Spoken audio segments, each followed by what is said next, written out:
You know, one of the most important things we do here at the Midas Touch Network, and one of the most important things that I've really devoted my time to, is speaking with former Trump supporters and getting to learn why it was that they were Trump supporters, how they ultimately left MAGA when they first realized that MAGA was a cult and that it had all of this bad energy and it was just do whatever Donald Trump told it to do. And so you may have seen the last interview I did here with a former self-professed ultra MAGA. His name is Chris Nelson. And let's face it, you didn't get much more ultra MAGA than Chris Nelson. I mean, Chris was running the Stop the Steal rallies. Let me be clear, in Florida, not the one in Washington, D.C., in Florida. He would go to all of the Trump events. He was a MAGA influencer, would go on all the right-wing MAGA,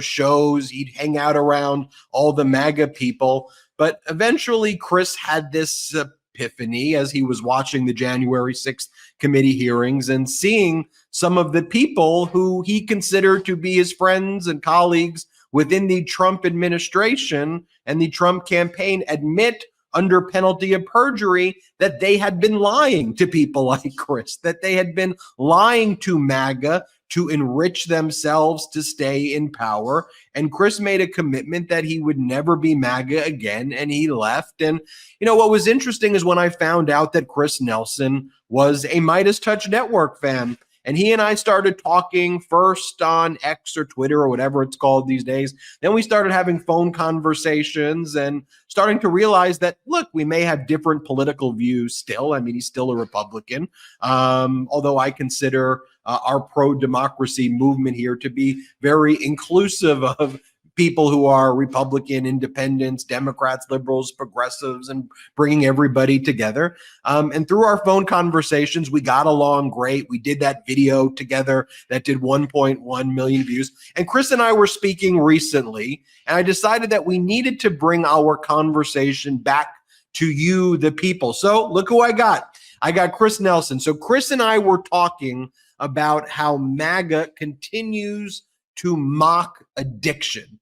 And the attack on Hunter Biden, the attack on how President Biden was there for his son during Hunter's darkest days in addiction. And Chris and I were saying, look, everybody either knows someone in their family or a close friend who is going through addiction. We know people who have died from addiction. And anyone who's going through addiction would tell you that what President Biden did for Hunter to be there for him in his darkest moments, but for that, it's possible that Hunter would be not alive today. And I don't know, when I hear President Biden on those phone conversations, I don't care what political party you're from, it's a dad who's there for his son. And the fact that MAGA attacks that is very revealing of that movement. And Chris, you posted Joe Biden stuck by his son's side while he was going through his addiction and being made a public spectacle of. He did not toss him under the bus. I know I've been doing a lot of talking, Chris. Let me just show you this video right here, though, of Donald Trump. This is, I could show you 100 videos like this. I just picked this one at random as I was going through my archive. But here Trump is at a speech he gave in the past year or so, attacking Hunter, attacking President Biden for loving his son. I think this one's at CPAC. Here, let's play the clip, then I want to get your reaction. By the way, where's Hunter? Where is Hunter? Remember? Where's Hunter? Will there ever be a time when Joe Biden says, this thing with Hunter just isn't working out well? I'm starting to get a little angry at Hunter.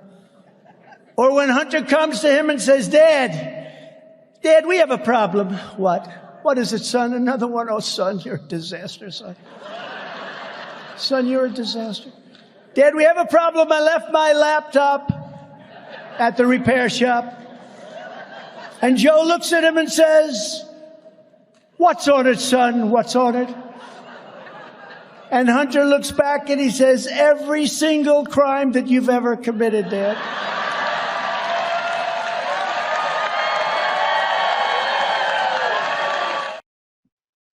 So I'd love to get your reaction, Chris. Welcome back, by the way. And look, you're a Republican, but you and I both agree that that behavior right there it's abhorrent. Well, and I see Matt Gaetz getting up there and clapping to that, like what he's one to talk with the accusations that are going on against him and the investigation into him. Give me a freaking break. But this was about the time that I started to kind of go like, I think at that point Trump had lost me. But people were really mad that the Hunter Biden laptop story, that it was taken down off Twitter because the election was going on and stuff. But then and that was wrong. But then it turns into this thing where we're just punching down on this guy and just attacking him over and over again. And what are we attacking him for exactly? Well, I mean, he did some embarrassing things, and he's an addict. And I think he's actually answering for some of that stuff too, legally. Because I was only tuned into places like Fox News and other places that were only telling me what I wanted to hear about this, I didn't get the whole other side of the story. I didn't get the side of the story that Hunter Biden has actually been sober for a number of years. It wasn't until I finally started listening, I think it was Midas Touch actually, that I started to see clips that Fox News and other places weren't showing. And it was like, and it was Hunter talking about his struggle with addiction. He lost his brother. And come on, can we all say that Beau Biden is a hero?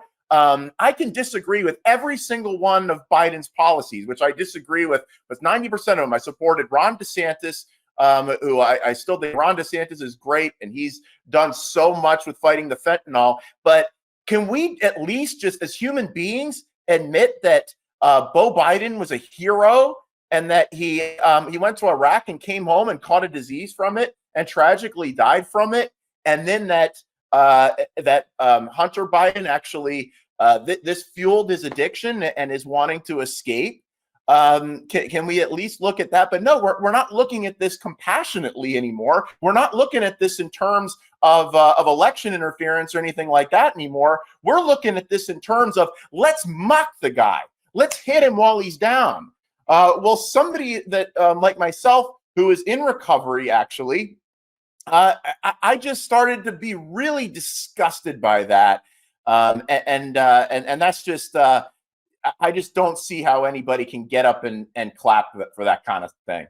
I mean, look, we're grateful for you even sharing your story and opening up about being in recovery and, in your darkest days,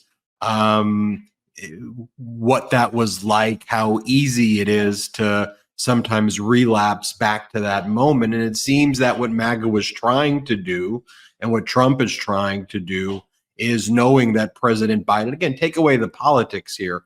I think it's an undisputed fact that President Biden wholeheartedly loves his son and would do anything for his kids and anything for his family. To use that to try to either get into President Biden's head, to try to hurt Hunter Biden and make Hunter Biden, relapse for political gain. I mean, just think about this. The leader of the Republican Party today is Donald Trump. I mean, he's the Republican nominee.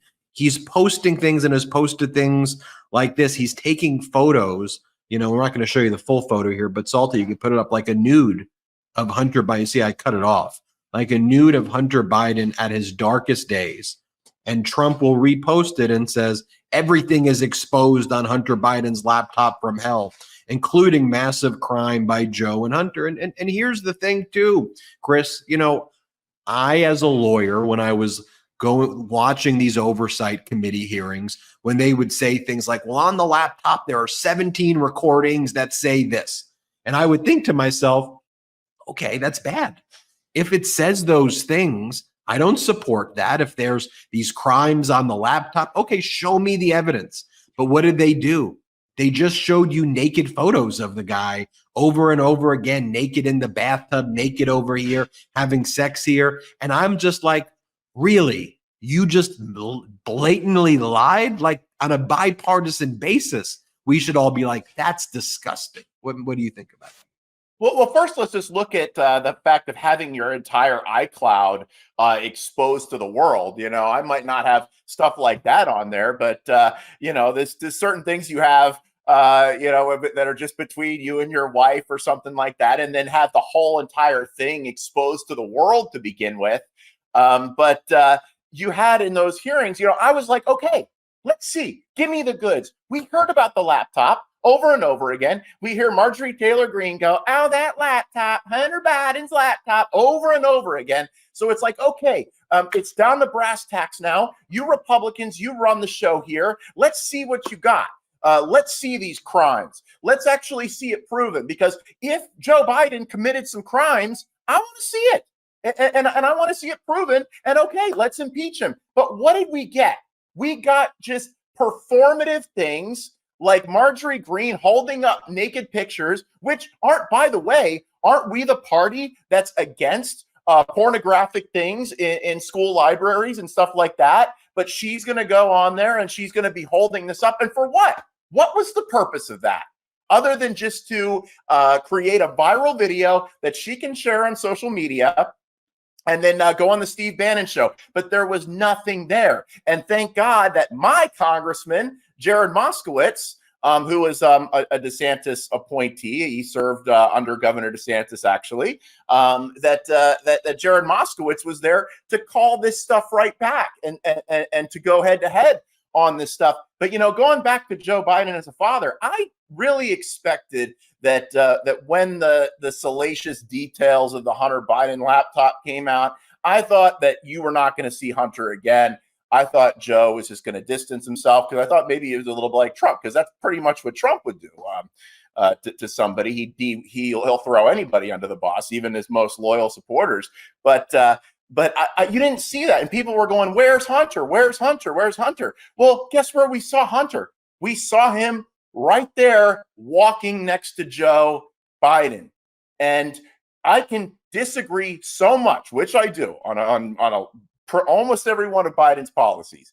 But there he was as a father walking next to his son, even after all that embarrassing stuff came out. And it almost brought a tear to my eye when I saw this. And he said, you know, I'm standing by my son. And when I see him with his son like that, that's what somebody needs. Because, you know, I mean, yes, he's the son of the president. Yes, he's probably got a nice financial situation and things like that. But if somebody that's struggling with addiction, to have your family shun you or something like that, that can send you back to a dark place. But I didn't see that with President Biden.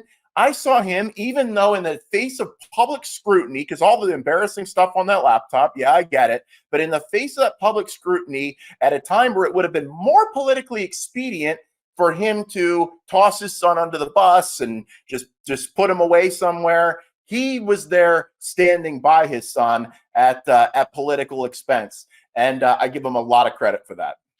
You know, and as you and I continue to talk and chat, you know, one of the things you and I talk about a lot is because we disagree, you know, vehemently on politics. And as you mentioned, you're a DeSantis supporter. As you know, I'm supportive of President Biden, and that puts us, you know, on different areas of certain types of spectrums, but where that differences are actually, they go away, is when you and I just talk about very basic things like moral character. And you and I both agree that the person in the White House should set an example of a high level of moral character for the entire nation. And we want people who have principles. We want people who have a value set. We want there to be some level of predictability in decision making and like the decision tree, so we know that there's a level of stability. We want people who will be, you know, I think supportive of our country's national security and not sell it out for personal gain. You know, we don't want, I think, people who are reposting things like this. And this is from Donald Trump Jr. after his dad was mocking the fact that somebody tried to kill Nancy Pelosi. And I'm sure, look, Chris, you disagree with Nancy Pelosi's policies. I don't even have to ask you. I know you do. But when someone is engaged in an attempted murder, and then Donald Trump and his son make up a lie that it was a homosexual relationship where that's what was happening, and Nancy Pelosi's husband was busted in a homosexual relationship, and that's why this whole thing happened, which this case went before a jury. This case, there was a trial that was actually held here. There was an outcome. There was a conviction. The process took place, and Don Jr. is posting photographs of hammers and underwear and saying the internet remains undefeated. Also, if you switch out the hammer for a leather-fed boa, you could be Hunter Biden in an instant. And it's like, we don't, we're the United States of America. We're so much better than that. And you and I can disagree. We're going to do it respectfully. And I just think we're so much better than that, though, Chris.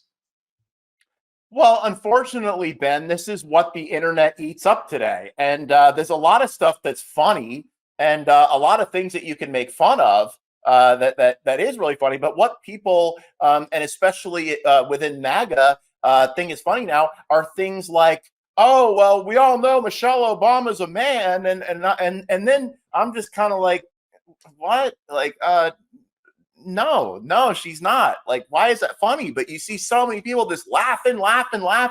And they play to the lowest common denominator. And it's really like, you don't need any basis in fact. All you need is a basis in, oh, we've got some conjecture. People put something out there. And we all know that the problem with Twitter now is that the more the things that are made up, the things that are complete BS are the things that float to the top now. And it doesn't have to be backed up in fact. Like things that you would get sued if you printed in a publication, you can just put it up on Twitter. It'll go viral. Yeah, it'll get the community note, but it won't really, it doesn't really matter. It gets out by then. So people start to believe that that something was going on there between this guy and Nancy Pelosi's husband. It would be nice if we got a little more of an explanation of what went on with that. But it was, I mean, who wants to mock a guy that gets attacked by a hammer? I mean, that was just horrible. And these are a lot of places where, and by the way, you never saw Ron DeSantis engage in that kind of thing. That's what I liked about him is this return to normalcy you talk about. Let's just be normal. We can disagree with each other and be normal. And but this kind of stuff, it's mainly like frat boy type stuff, and they really used it against Ron DeSantis. I mean, they were making up MAGA paid influencers were making up rape memes with Casey DeSantis, Ron DeSantis's wife.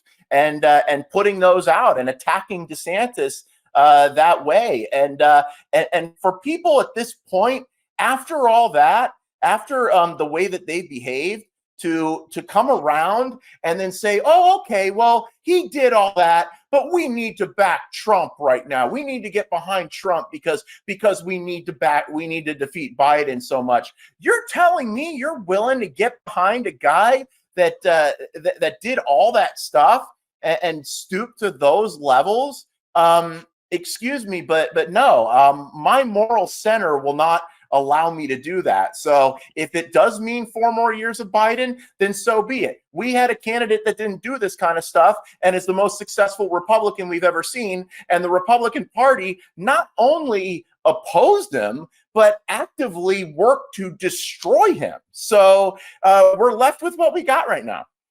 So the last video you and I did, it got about 1.1 million views, and it's still growing. And, sometimes, we're even accused here of preaching to the choir, if you will, but I'm not even sure I just call it a pro-democracy choir. If Chris Nelson and I can get along like this and disagree respectfully over things and policies, but fundamentally at our core, want to talk about character and personal fitness and just being like respectful adults and back to normalcy. I think I want to make that a message for everybody out there that these are the conversations that should be taking place. I wonder the feedback that you've received, though, with this has gone mega viral. I mean, you've told me, too, that there's a lot of other DeSantis supporters, Nikki Haley supporters, Republicans, who tune in to the Midas Touch Network, even if they don't agree with with the policies that I have.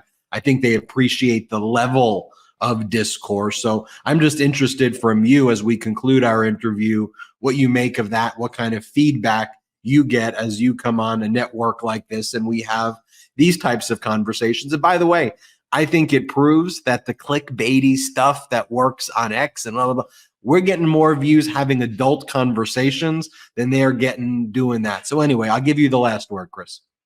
Exactly, Ben. And it's been positive and negative, but mostly positive because most of the negativity came at me from the Trump people during the primary, because suddenly Ron DeSantis and everybody who backed him became traitors to America and basically worse than dirt. And just some of these things that the Trump people were saying about us when they were loving Ron DeSantis just like months ago.